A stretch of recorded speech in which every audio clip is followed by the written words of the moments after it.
ಏನೇ ಇರ್ಲಿ ಬಿಸಿ ಬಿಸಿ ಬಿರಿಯಾನಿ ಬರ್ಲಿ. ಹಲೋ ಕರ್ನಾಡು, ನೋಡಿ ನಮ್ಮ ತುಮಕೂರು ನಾಡು ಪ್ಯೂರ್ ವೆಜ್ ಮಶ್ರೂಮ್ ಬಿರಿಯಾನಿ ಸಿಗ್ತಾ ಇದೆ ವೀಕ್ಷಕರೇ. ನಮ್ಮ ಪ್ರೀತಿಯ doctor Puneeth Rajkumar, power star Puneeth Rajkumar ಅವ್ರಿಗೂ ಕೂಡ ಬಿರಿಯಾನಿ ಅಂದ್ರೆ ತುಂಬಾನೇ ಇಷ್ಟ. ನಾನಿಲ್ಲಿ ಮಶ್ರೂಮ್ ಬಿರಿಯಾನಿ ತೋರಿಸ್ತಾ ಇದ್ದೀನಿ.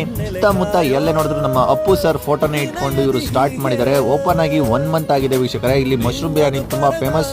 ನಾವು ಕೂಡ ಈ ಒಂದು ಹೋಟ್ಲಿಗೆ ವಿಸಿಟ್ ಮಾಡಿ ಬೇಬಿಕಾರ್ನ್ ಪೆಪ್ಪರ್ ಡ್ರೈ, ಹಾಗೆ ಮಶ್ರೂಮ್ ಬಿರಿಯಾನಿ, ಮಶ್ರೂಮ್ ಕಬಾಬ್ ಹೀಗೆ ಎಲ್ಲಾನು ಟ್ರೈ ಮಾಡಿದ್ವಿ. ತುಂಬಾನೇ ಟೇಸ್ಟಿ ಆಗಿತ್ತು, ಸಖತ್ ಕ್ರಿಸ್ಪಿ ಆಗಿತ್ತು. ಮಶ್ರೂಮ್ ಬಿರಿಯಾನಿ ಅಂತೂ ಸಖತ್ ಬಿಸಿ ಬಿಸಿ ಆಗಿತ್ತು ವೀಕ್ಷಕರೇ. ನೀವು ಕೂಡ ತಪ್ಪದೆ ವಿಸಿಟ್ ಮಾಡಿ ಈ ಒಂದು ಶಾಪ್. ಅಡ್ರೆಸ್ ಬಗ್ಗೆ ತಲೆ ಕೆಡಿಸ್ಕೊಬೇಡಿ, ಪೂರ್ತಿ ಡೀಟೇಲ್ಸ್ ಕೊಡ್ತೀವಿ ನೋಡಿ. SS ಪುರಂ ಮೈನ್ ರೋಡ್ ಅಲ್ಲೇ ಈ ಒಂದು ಹೋಟೆಲ್ ಲೊಕೇಟ್ ಆಗಿದೆ. ಜನರ ಅಚ್ಚು ಮೆಚ್ಚುಗೆಗೆ ಕೂಡ ಪಾತ್ರವಾಗಿದೆ ಈ ಒಂದು ಮಶ್ರೂಮ್ ಬಿರಿಯಾನಿ. ಸ್ವಾದಿಷ್ಟ ಮಶ್ರೂಮ್ ಬಿರಿಯಾನಿ, ಪ್ಯೂರ್ ವೆಜ್ ಅಂತ ಬೋರ್ಡ್ ಹಾಕೊಂಡು ಇವರು ಕೇವಲ 80 ರೂಪಾಯಿಗೆ ಮಶ್ರೂಮ್ ಬಿರಿಯಾನಿ ಕೊಡ್ತಾ ಇದ್ದಾರೆ. SS Puram main road next Gopal Swami temple. ಪಕ್ಕ ವಿಸಿಟ್ ಮಾಡಿ. ಟೇಸ್ಟ್ ಹೇಗಿದೆ ಕಮೆಂಟ್ ಮಾಡಿ.